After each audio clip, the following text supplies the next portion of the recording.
आसंता कालिटारू कमिबो वर्षा परिमाण कोहला पाग सह किछि स्थान रे कुहुड़ी संभावना रही। आसंता कालिटारू कमिबो वर्षार परिमाण आसंता 24 घंटा मध्य कमिबे बढ़िबो शीत। आज काली रहिबो कोहला पाग रहिबा सह किछि स्थान रे कुहुड़ी संभावना रही। काली दक्षिण उपकूल जिला अंचल रे कोहला पाग होइपारे एने आंचलिक पाणीपाग पक्षर सूचना दि जाइछि।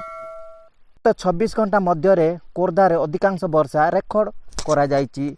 24 घंटा भितर 35 किमी वर्षा रेकर्ड होइछि। जगतसिंहपुर 61.2 मिलियन, पारादीप 611 मिलियन वर्षा रेकर्ड करा जाइछि। भुवनेश्वर 51.6 किमी रेकर्ड करा जाइछि। वर्षा जोगु लोके असंतोष होउचंती। भुवनेश्वर आगामी 24 घंटा पर्यंत उपकूलवर्ती जिला गुड़िकर अनेक स्थान रे लघुचाप मध्य धरणर वर्षा हेबार संभावना रही। एणु सह्यार पाखापाखि अंचल मध्यर भीषण वर्षा रहिबो।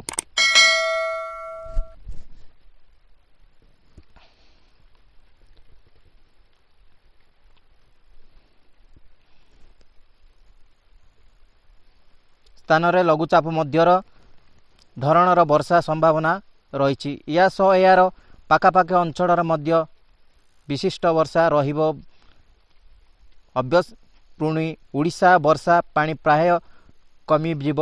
मयूरभंज, बालेश्वर, केन्द्रापड़ा, जगतसिंहपुर, गंजाम, गजपति और रायगढ़, कंधमाल, कलाहांडी, खोर्धा, कटक अधिक गुड़िया वर्षा रहिबो।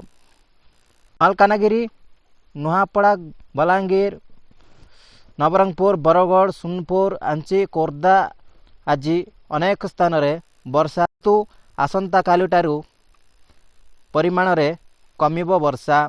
अनेक सूचना देहिचंती आंचलिक पाणीपाग केन्द्र निर्देशक मोहन रमा महांती। आगामी 48 घंटा एवं घन गुड़िक दिन तापमात्रा कमिछि 2-4 डिग्री पर्यंत, किंतु रात्रि तापमात्रा स्वाभाविक ठारू अनेक रहिबो। आगामी 2 दिन पहरे अंतन ओडिशा 2-4 डिग्री कमिबो। रात्रि दिन पहरे विविध ओडिशा तापमात्रा कोला पाग आज देखिबाकू पाइबे। आसंता काली टारू उत्तर और उपकूल ओडिशा रे कोहला पाग कमिबो। से आहुरी कहिचंती काली दक्षिण उपकूल ओडिशा मालकानगिरी, कोरापुट, रायगढ़, गंजाम, गजपति एवं खोर्धा, सुंदरगढ़, जगतसिंहपुर, केन्दुझर, कलाहांडी, कंधमाल जिले में अनेक वर्षा रहिबार संभावना रही। पाग कुहुड़ी पाग मेघ रहिबो। दक्षिण ओडिशा उपकूल जीवाकू आज मौसम मना होइछि। नयागढ़